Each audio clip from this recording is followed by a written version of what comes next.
Since 2020, I've had a note in my phone called "If you like this, read this," because I've been wanting to make this video for so long but didn't have enough books until now. But the problem is I wrote some of these entries in 2020 and I just put a couple bullet points in, and I don't fully remember all the details of these books, so we are going on a journey of figuring out what past me meant by some of these bullet points and my recommendations for this video. So we are going to start with Cemetery Boys, in which I wrote down that Under the Whispering Door and The Extraordinaries by TJ Klune were the books that you should read if you enjoyed Cemetery Boys. And here are what my bullet points say. Queer love story, family / found family, humor, lots of fun with a mystery to be solved, and in Under the Whispering Door is love in death. And I think looking at those bullet points, these do make a bit of sense, because in Cemetery Boys we have our main character who is a witch brujo, and he meets a boy from high school who is a ghost version of himself, and they're basically trying to figure out what happened to the boy and why he is a ghost, and like how to send him off into the next life so that our main character can be a fully formed brujo. And then in Under the Whispering Door, we have a magical tea shop that ferries people into the next life. So I think I made that connection there, where there's romance between these magical beings plus the ghost that they find. And then with Extraordinaries, this one is very heavily found family, and there's a lot of chaos and humor and silliness in this that matches up with Cemetery Boys. So I feel like these ones definitely make sense in my mind, all of the notes I wrote down at least. And I would say if you've read any one of these, you can swap any of the other ones for them and you'd be very happy with them. But that's my first recommendation, probably written in 2020. Moving on, we have Wilder Girls by Rory Power and The Gracier by Kim Liggett, and I do believe that I had heard of these being recommended at the same time. So my notes for this are Girls in the Wilderness, Survival, Love in Hard Times, Lord of the Flies, ? I haven't even read Lord of the Flies, so I don't know why I even wrote that down, but clearly I wasn't sure about that one since I haven't read it, but I've heard people relate these to Lord of the Flies. But Wilder Girls is about a pandemic flu illness that took over the world, killed a bunch of people, and at this school for girls, a portion of them have survived and they are still trying to survive, get through day-to-day life, and they seem to want to go out into the greater world and find their freedom, but there's a lot of barriers to that. And then in The Gracier, this is set in a town, village, where every 16th year of life, women are sent out to a survival camp and told that they have to dispel all of their magic that they have inherently in their bodies and then come back into the world and be like good subservient wives. And it's about these girls at this survival camp and what happens during that time.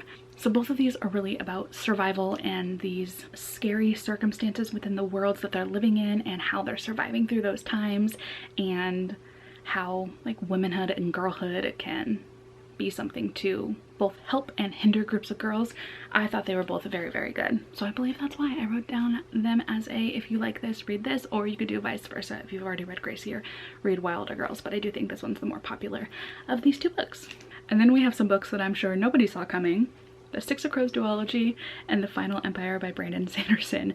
So my notes for this were band of characters trying to take down a bad guy, twists and turns, magic system, a cryptic leader who never reveals his plans, a slicey dicey badass. So if you somehow don't know what these books are about, Six of Crows is about a group of 6 characters who want to become very, very rich, so they do some bad things by accepting a quest / heist to get all the money that they want. And there is found family, and there's romance along the way, and there's adventure and heartbreak and all the good stuff. And it is set in the greater Grisha verse, which starts with the Shadow and Bone trilogy, and it's a really fun time. One of my favorite books. Also, one of my favorite books, The Final Empire. This is about a group of characters which is set in a magical world, which is part of Brandon Sanderson's greater universe called the Cosmere. And this group of people are on a journey to overthrow their very evil government, essentially. And it's so good, very slow, much slower than I would say Six of Crows is.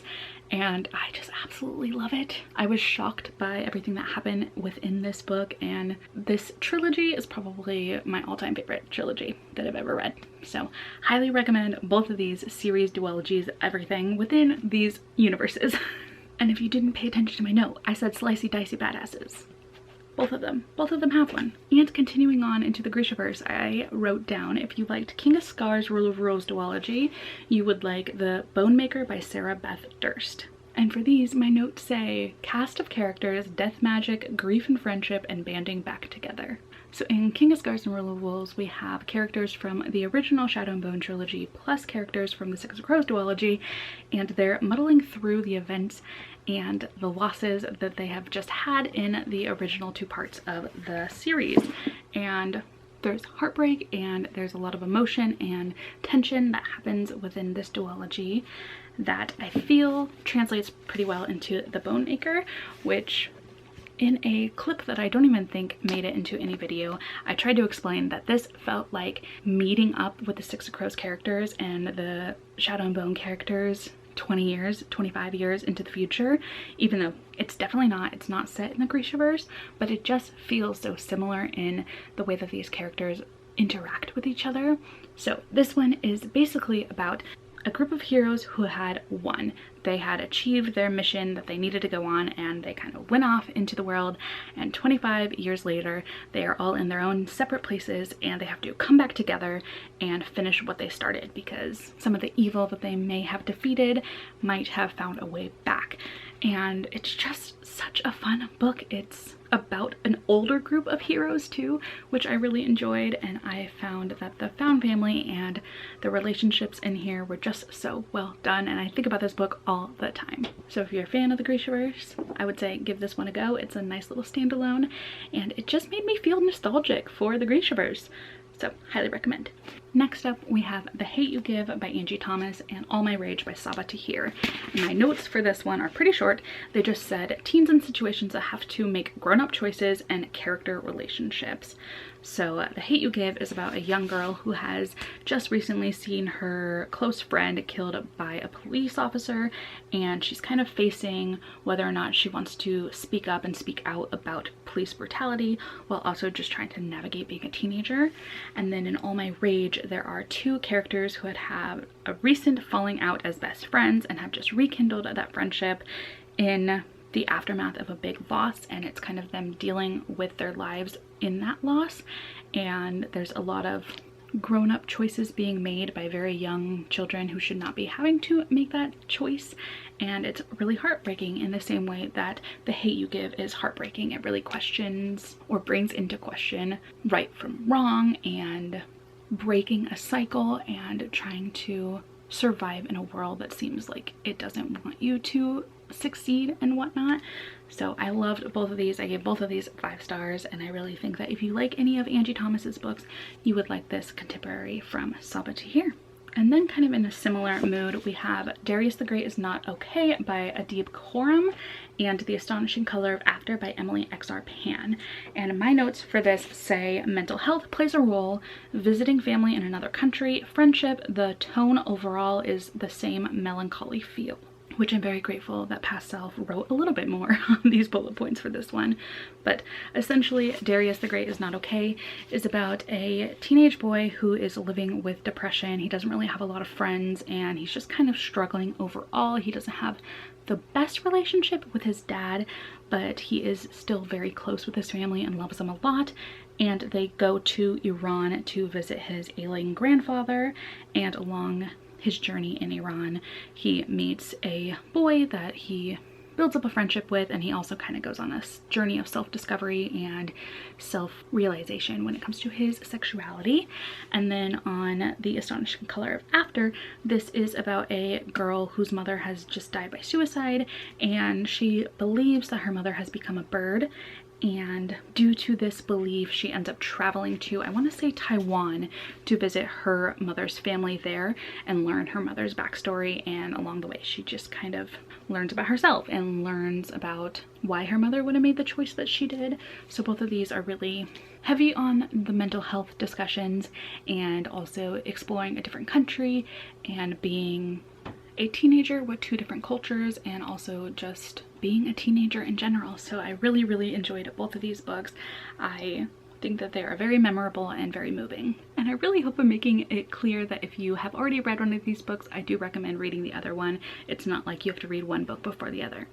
I think that's clear though. Then we have our first romance recommendations. We have Get a Life Chloe Brown by Talia Hibbert and Bet on It by Jodie Slaughter.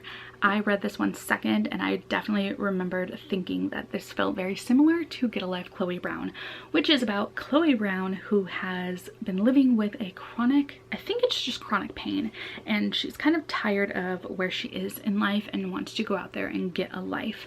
And so she enlists the help of a handyman. I remember now. She enlists the help of a handyman to go through this like bucket list of sorts to help her get a life. And along the way, there's a bit of romance.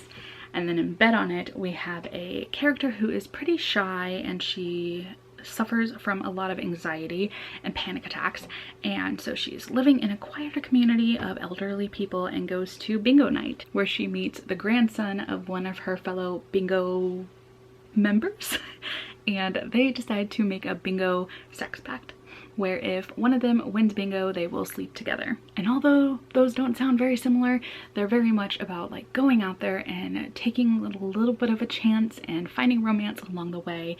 And I felt like they both had the same level of banter within them and the character dynamics were very similar. So I had a fun time reading both of them. I do like Chloe Brown a little bit more, but I still thought that this one was funny and very good. So this next one is a bit of a stretch, okay? And this is the only recommendation that I would not recommend going one way or the other.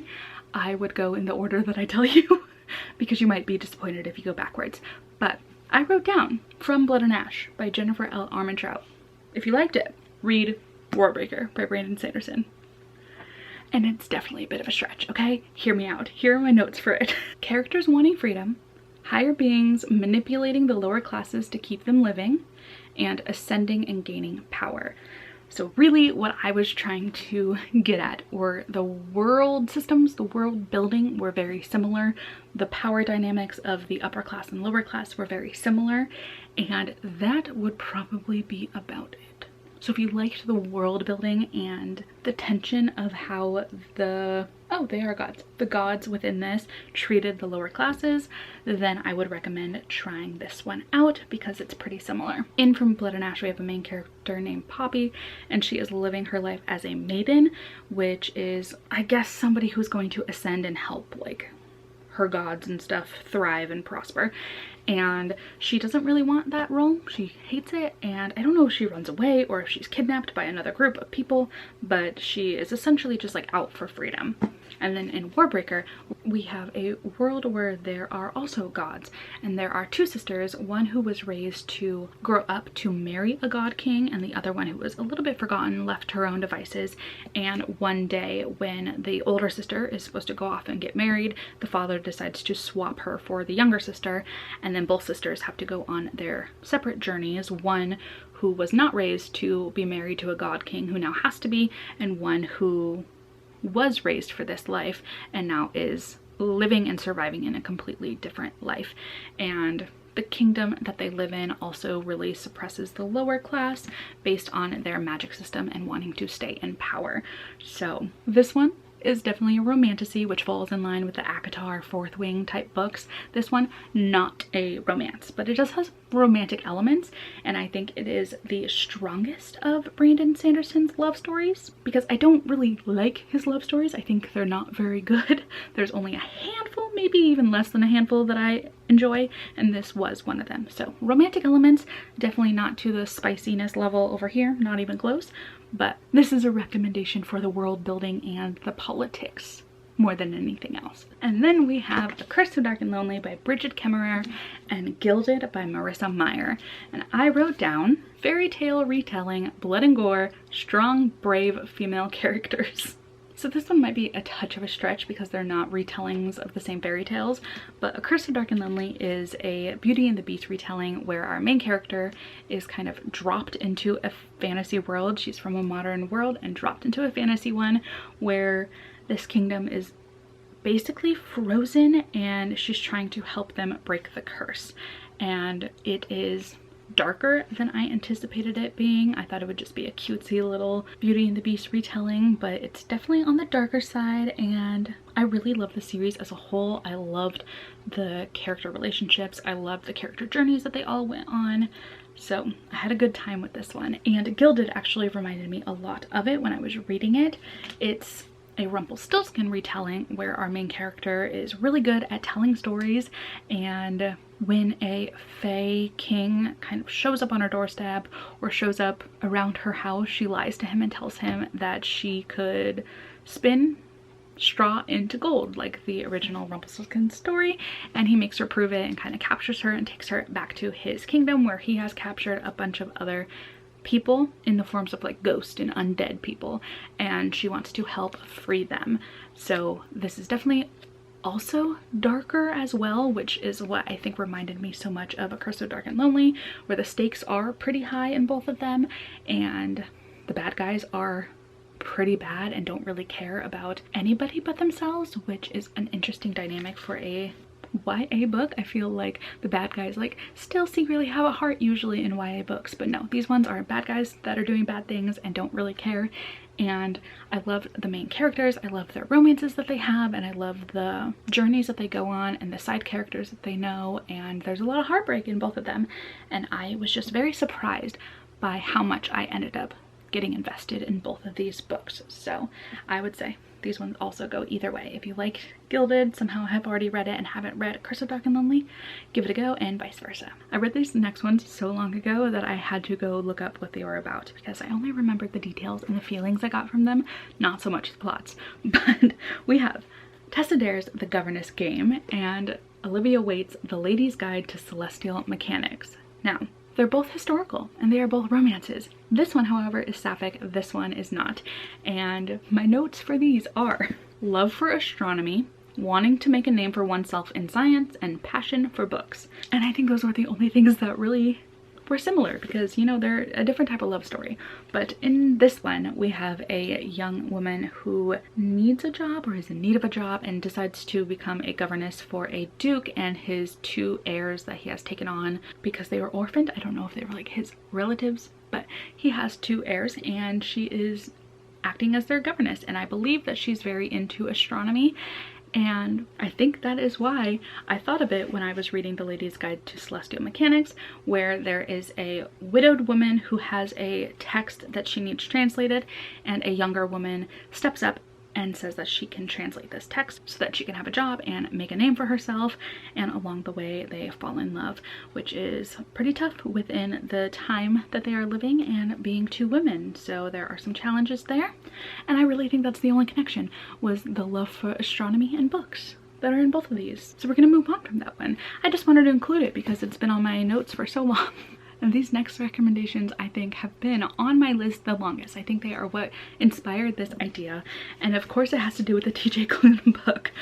But they are Aristotle and Dante Discover the Secrets of the Universe by Benjamin O'Leary Sands and Wolfsong by TJ Klune. And my only two notes that I have about this are that Aristotle and Oxid's voices are very similar and that there is loss and love. Like, I couldn't have given myself a few more bullet points to explain this. And I'm looking at these books and thinking they could not be more different. There's a tone to them. It's definitely a vibe within these that feel very similar. But this is a contemporary young adult romance in a way. Contemporary with romantic elements of young adults. We have Aristotle and Dante, who are good friends, and over the course of a summer they spend a lot of time together and like slowly discover that they might have feelings for each other, and it's about self-discovery, and there is loss in this book and grief. And this one's about gay werewolves. There is definitely still some loss and love, and it spans a couple of years as a young boy named Ox meets a family of werewolves, and he gets like entangled in their life and their adventures and their heartbreaks and whatnot, and he discovers who he is and he falls in love with somebody else, and there's a ton of heartbreak and loss and family and friendship, and it has elements that I think if you liked them within this, if you liked the feeling that you got from Aristotle and Dante, but it is a bit of a stretch. I will acknowledge that. This is just vibes only, not so much plot, because there are no gay werewolves in this one. And it's tragic that there's not, but there's not. So read Wolfsong. We're gonna move on from that one. Again, past me really wanted to put these out there, so I can't just ignore her wishes. I have to continue. This might be my second to last recommendation, but it is the largest because there are 4 books. Let's start over here with Winter's Orbit and Ocean's Echo by Everina Maxwell. These are set within the same universe, and if you have read one, you would probably enjoy the other one. I don't believe any of the characters cross over, not yet. I don't know if she's doing more within this universe, but if there were crossover characters, I didn't really notice them. But they're very, very similar in vibes and dynamics. This one is about an arranged marriage between 2 male characters, one from one planet, one from another planet, and their planets have a lot of issues with each other, but in order to form a peace treaty, these 2 get married, and as they are married and trying to get to know each other, they are realizing that there are things afoot with this treaty and there are issues still going with their 2 planets. So lots of politics and secrets and mysteries within this one. Ocean's Echo is very similar in the relationship dynamics between the 2 characters, but we have a mind reader and a mind controller, and Mr. Mind Reader has an aunt who does not like that he's rebelling and doing things that he's not supposed to do. So she decides to force him into the military, where the mind controller will then bond him and put him in his place. And keep dropping my other books over here. Because neither of them want this forced bond, they decide to pretend to be bonded, and while pretending that they are a bonded pair, they are realizing that there are greater issues within their militaries and a lot of power struggles between very powerful people. So there are these 2 that would be recommended together, definitely, because they're in the same world. But as I read these, it definitely reminded me of Skyward by Brandon Sanderson, which is not set in his greater Cosmere, but is a standalone YA series that is set mostly on a planet called Detritus, but they did come from Earth at one point, and there are a group of people on this planet who are not allowed to leave due to alien forces, and our main character wants to become a pilot like her father was to fight these alien forces, but her father was branded a traitor when he turned on his fellow humans, and so our main character Spensa is not really able to become a pilot in the easiest way due to people thinking that she will betray them. So she has to go on a bit of an extra journey to become a pilot, and there is definitely a lot of politics within this single world and a lot of barriers to her doing what she wants to do, and then the world kind of expands from there, and it's not just on this planet.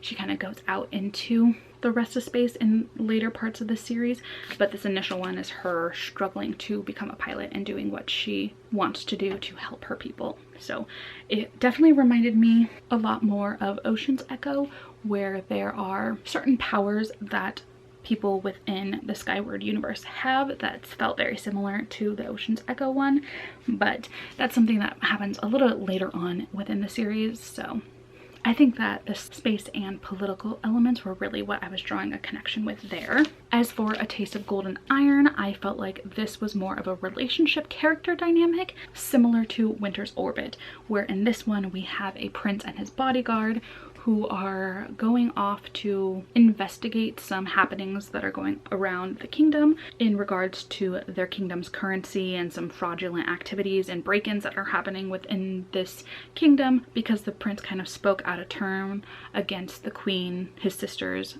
partner, and he has to prove his loyalty to his sister by doing this investigation. And along the way, him and his bodyguard figure out there's a little bit more underfoot than what they initially expected, and it's a bit of a romance too.